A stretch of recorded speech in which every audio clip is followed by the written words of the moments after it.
හරි. ආයිබෝන් ළමයි වීඩියෝ එක කරන්නේ. මම ගොඩාක් ළමයින්ට කතා කරන්න පවර්පොයින්ට් ප්‍රසන්ටේෂන් එකේ වැඩ කටයුතු පිළිබඳව ඔයාලව දැනුවත් කරන්න. මම ඊයේ කිව්වා ඔයාලව අද දැනුවත් කරනවා කියලා. ඒකට අදාළ වීඩියෝ එක තමයි මේ කරන්නේ. මේ වැඩේ. අන්න ඒ ෆාස්ට් ට්‍රැක් රිවිෂන් එක ප්‍රශ්නත් එක්ක රිවිෂන් කරනවා. ඒ කියන්නේ මෙන්න මෙහෙම පැතික වෙන්නේ. මේකේ තියරි ඒ කියන්නේ ඔයාලට මාස හතරක් නේ තියෙන්නේ. මේ මාස හතර ඇතුළත දැන් ආපු කට්ටිය ඇති. ඒ කියන්නේ ෆස්ට් ෂයි ගන්න කට්ටිය ඇති. සෙකන්ඩ් ෂයි කරපු කට්ටිය ඇති. තර්ඩ් ෂයි ගන්න කට්ටිය ඇති. මෙන්න මේ හැම ළමයෙකුටම ගැලපෙන විදිහට තමයි පුදුවේ තමයි මේ වැඩ පිළිවෙල ක්‍රියාත්මක කරන්නේ. ඒකට මේක කරනකොට මෙන්න මේ ඔබේ ප්‍රධාන වශයෙන් වැඩ පිළිවෙල කරනවා. හරිද? මේකේ තියරි එක ඒ කියන්නේ ප්‍රශ්නත් එක්ක නම් තියරි සාකච්ඡා කරනවා. හරිද? ඒ කියන්නේ පළවෙනි පාඩම ඉඳන් පටන් ගෙන කරගෙන යනවා. ඒක පටන් ගන්න පදාට උදේ 8 ඉඳන් 3. පදාට උදේ 8 ඉඳන් දෙක වෙනකම්. මේකට මෙන්න මේ දවස් ඔන්ලයින් සම්බන්ධ වෙන්න පුළුවන් Zoom එකෙන් සම්බන්ධ වෙන්න පුළුවන්. එහෙම නැත්නම් YouTube channel එකේ YouTube එකේ යාවි ටීචින් ගන්න. හරිද? මෙන්න මේ ආකාර දෙකට සම්බන්ධ වෙන්න. හරිද? ඒකේ මේ තියරි එකේ වැඩ පිළිවෙල කරන්නේ ඒ කියන්නේ මම පළවෙනි දවසේ කියන්නේ මේ අප්‍රේල් වල මේ දෙවෙනි සතිය බදාගන්න. කියන්නේ මේ දවස ගත්තොත් වන්දනේ එතන මේ අනිත්දා වඩා ඉතින් අපි නම් හවස දෙක වෙනකම් තමයි මේක. අම යුනිට් 1 එක කැමති. පළවෙනි පාඩම සහ ඕගනික් පටන් ගන්න මේ දවසේ. ඕගනික් පරිවර්තන එක තියරි මතක් කරමින් ප්‍රශ්නත් කරගෙන යන්න. පරිවර්තන 100ක පිළිච්චයක් වෙන සාකච්ඡා කරන වැඩි පිළිවෙල. හරිද? ඒ කියන්නේ මේකේ පළවෙනි පාඩම යුනිට් 1 සංග්‍රහ ඕගනික් ටිකක් කරනවා. හරිද? ඊට පස්සේ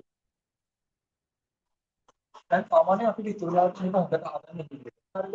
සාමාන්‍යයෙන් ඉතුරුලා තියෙන සති 10ක්. يعني තවත් 5ක් වගේ. මෙන්න මේ දවස් 10කට මෙන්න පම්පේන සිලබස් එක. ඒ කියන්නේ ප්‍රශ්නත් එක සාකච්ඡා කරන්න එකයි. මම ඉතින් මතක් කරමු. එතකොට ඒකේ ඉතින් දවස් 10කට මම කතා කරන්නේ පළවෙනි දවස් යුනිට් 1 එක ඉවර කරන කොහොමද? ඉවර කරලා ගමන් ඕගනික් පටන් ගන්න යුනිට් 1 එක නම් මහ වෙලාවක් ගන්න පැය 3ක් වගේ ඔයාලට අවශ්‍ය පිට දිනුන දැන් යුනිට් 1 එකෙන් තියරි බන්දලා මම මාස 4ක් විතර කරනවා. හතරක් කරාට ඔයාලට දෙනවනේ ඒක වැඩක් නැහැ කියලා. දායකයෙක් නැහැ කියලා ඒක තමයි ඉන්නේ තොරණ කරනවා. අර ඉන්සිග් වලට අවශ්‍ය වෙන ගාන. ඒගොල්ලෝ ඒකෙන් පටන් ගන්නවා. අර ඕගනික් වල ප්‍රශ්නත් එක්ක පරිවර්තනත් කරගෙන යනවා තමයි. හරිද? ඒක පරිවර්තන.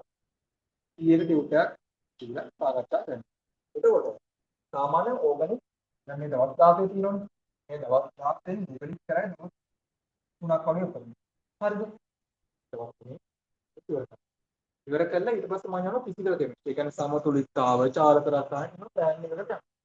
දැන් දවස් 16යි කරන්නේ. අපේල දවස් 4යි නයි ජූලි ওই දවස් 4 ප්ලෑන් එකට යනවා. හරිද? ඊට පස්සේ මේ තියරි ප්ලෑන් එක යනවා වගේ. හරිද? ෆුල් පේපර් ක්ලාස් එකක් වෙනම යනවා. ඒ කියන්නේ මේ තම කාඩ් එකට යන වැඩ පිළිවෙල. හරිද? ෆුල් පේපර් ක්ලාස් එකක් වෙනම යනවා.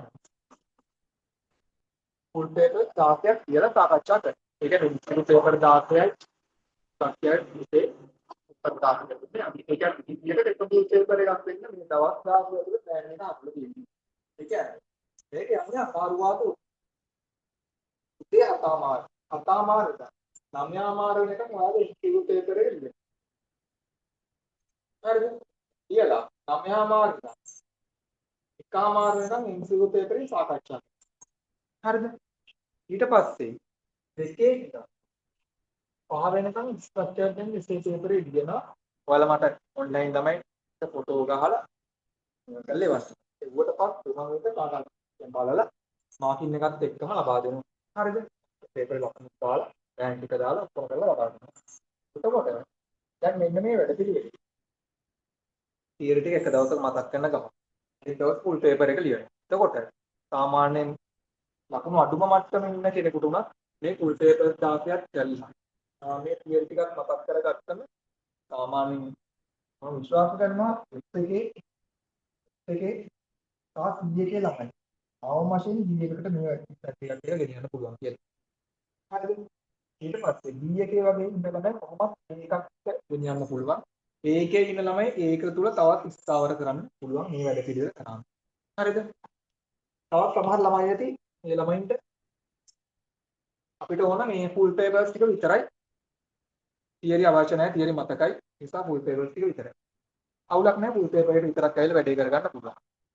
හරිද? තවත් සමහර ළමයි ඇති ළමයි කියාවි අපිට තියරි ටික විතරයි ඕන ෆුල් පේපර්ස් ඕනේ නැහැ. මේ මේවා මෙහි නැහැ. හරිද? ඒ කියන්නේ තියරි ටිකක් යනවා වගේම අනිවාර්යෙන් පේපර්ස් ටිකක් යනවා. හරිද? පේපර් එක විතරක් ඕන නම් එන්න පුළුවන් අවුලක් නැහැ. හරිද? තියරි එකට විතරක් එන්න එහෙම එන්න එපා. එහෙම ඇවිල්ලා තේරුමක් නැහැ. කියන්නේ පේපර් කරන්න නැති කෙනෙක් ඊටවත් මොකද්ද? උසාවි පාස් වෙන්නේ.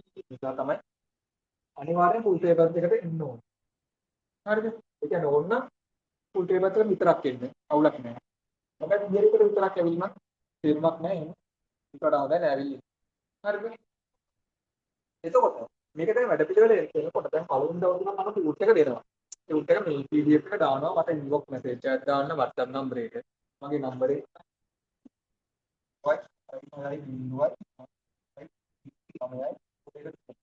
මෙන්න මේ නම්බරේට WhatsApp මැසේජ් එකක් දාන්න මම ඊට පස්සේ ඒ ටෙස්ට් එක PDF එක එවනවා. හරිද? එතකොට දැන් ඔයාලට දැන් ඊළඟට පටන් ගන්න අවුරුදු සතියක්. දැන් අවුරුදු සතියත් එක්ක මම ප්ලෑන් කරලා තියෙන්නේ මේ ටියුට් එක ඔයාලට ගෙදරට එවන්න. ඒ කියන්නේ ටියුෂන් එකේ පහක් එකේ ටියුට් එක ෆුල් පේපර්ස් ටිකයි මාසෙන් මාස හතරකටම ඉස්සරහට ප්ලෑන් කරලා තියෙනවා. නම්තර අපේට අවුරුද්දක් පටන් ගැනීමත් එක්ක පළවෙනි සතියේ ඔයාලට මම PDF එක දෙන්න පේපර් එක PDF එක තමයි දෙන්නේ. හරිද? ඊට පස්සේ අවුරුද්දෙන් ඔයාලගේ ඊට පස්සේ මේ ටියුට් එක මේ පේපර් ටික ටියුට් එක කොහොම ඔයාලට ගෙදරට එවනවා. හරිද? ඒක අපිට මම ආයෙත් පස්සේ ක්ලාස් ටීචර් කියලා ඊයේත් අහලා දුන්නා අතර පස්සේ මේ ක්ලාස් ටීචර් එක ගන්න රුපියල් 3500ක් වගේ ගන්න. මේ ඔක්කොම. හරිද? පේපර් කරනවා. පේපර් බලලා දෙන්න. ටියුට් ටික එවන්න. ඒ කොටම 3500 ගාණක් තමයි ගන්න. හරිද? මටත් මේ කියන්න පුළුවන් වුණා රුපියල් 5000 විතර දාලා මේකට මිනිමයි අරකට මිනිමයි කියලා. මොකද අර මේ වෙලාවත් එක්ක මේ වගේ ගාණක් තමයි යන්නේ. කියන්නේ මේ හැම දෙයකම මේ කියන්නේ වැඩ පිළිවෙල කොට මේක පේපර් විතරක් ලියනවා නම් ළමයි ඒ ළමයට යන්නේ 1000වත් පේපර් 6ක් ලියනවා 2000ක වගේ තමයි පේපර් විතරක් ලියන්නේ ළමයි වැඩ පිළිවෙල. හරිද? ඒ කියන්නේ ඔන්ලයින් ලියන ළමයි. හරිද? එතකොට දැන් ඒ ළමයිට මේ පේපර් ටික එවනවා. හරිද? එතකොට මේ විදිහට තමයි වැඩ පිළිවෙල යන්නේ. ටූට් ටික ඔක්කොම ගෙදරට එවනවා. ඒකට මොකක් හරි කවුරුහරි ළමයට මොනවා හරි ප්‍රශ්නයක් තියෙනවා මේක අනිවාර්යෙන් කියන්න මට WhatsApp මැසේජ් එකක් දාන්න. හරිද? කෙනෙක් මොකක් හරි පේමන්ට් ප්‍රශ්නයක් හරි මොකක් හරි තියෙනවා මේක අනිවාර්යෙන් කියන්න. ඒක මම WhatsApp මැසේජ් එකක් දාන්න මම කරන්න පුළුවන් උපරිම සාධාරණ කරන්න. හරිද? කියන්නේ මේ වෙලාවෙම සාමාන්‍යයෙන් තව මාස 4යි තියෙන්නේ. සමහර ළමයි ඇති ඔබට කියන්න නූලෙන් බැරි වෙයි. නූලෙන් මිස් වෙයි. ළමයින්ට සාධාරණයක් වෙන්න ඕන ඒක නිසා මට WhatsApp මැසේජ් එකක් දාන්න. ඊළඟට කරන්න පුළුවන් උපරිම කවුවක් කරන්න. හරිද? ඊට පස්සේ ඒකේ පටන් ගන්න පදාව. හරිද? පදාව උගන් යනවා. අපි හිතමු ළමයට මේ Zoom එකට ඕන බැරුණා කියලා. පළවෙනි දවසේ Zoom එකේ කියන්නේ YouTube එකේ live එක යනවා. ඒ වෙලාව වෙන්න බැරුණා live එකෙන් බලන්න. හරිද? පේපරෙත් එහෙමයි. අඟහරුවාදා තමයි තියෙන්නේ මේ හිත අඟහරුවාදා නෙමෙයි තියෙන්නේ. ඒක මම රෙකෝඩින් එක කරලා දාන පළවෙනි පේපර්. හරිද? මේක ලයිව් ඇවිල්ලා උගන්වන එක. මේක රෙකෝඩින් එක මේ පළවෙනි දවස් තමයි පේපරේ රෙකෝඩින් එක මෙහෙම කරලා දාන්න. නමුත් ඊළඟ දවස් නම් පේපරේ ලයිව් ගන්න. හරිද? ඔන්න ඔය විදිහට තමයි වැඩ ටික ක්‍රියාත්මක වෙන්නේ. එහෙනම් ඉතින් මේ වැඩ ටිකත් එක්ක සම්බන්ධ වෙන්න මේක අනිවාර්යෙන් නුතු දෙයක් නුතු වැඩ පිළිවෙලක්. අතරක් පුරාම කරන සාහිත්‍ය විශාල වැඩ පිළිවෙලක් ඒක. ඉල්ල වැඩේ කරගන්න. එහෙනම් මේ මම වීඩියෝ එක ඉස්සර කරන්න. මොකක් හරි ප්‍රශ්නයක් තියෙනවා මම මේ මැසේජ් එකක් දාන්න මම අහන්න. හරිද?